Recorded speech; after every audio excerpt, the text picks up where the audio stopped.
everyone, welcome to Small Model Car. Today I've got a Maisto fresh metal Mercedes S-Class, and the only reason for getting this one was Hot Wheels doesn't do one anymore. I haven't seen a S-Class from Hot Wheels in a long time. I've seen AMG Roadsters, I've seen other Mercedes from Matchbox, but then I haven't seen an S-Class. So I got this one. So let's open it up and see how does it look. Pretty sure there's no interior in it because that's why it's all blacked out, but let's see what else it offers. So on the passenger side, you can see there are no mirrors here. You've got the fuel filler cap. You can see the tail lamp is detailed. Wheels are deep, alright, they're nothing fancy or special to talk about. Say everything is blacked out because of no interior in there.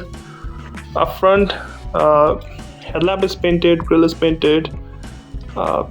You get the Mercedes logo painted here. Nothing special other than that. Windshield wipers.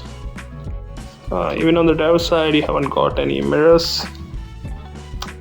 Maisto could have done a mirror, but then again, these are they're very basic lineup.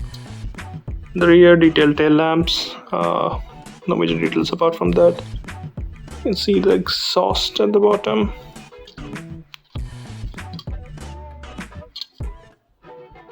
Yeah, you can see this trim going here on the side. Very classic look. So this is an older S-Class, but not the recent one.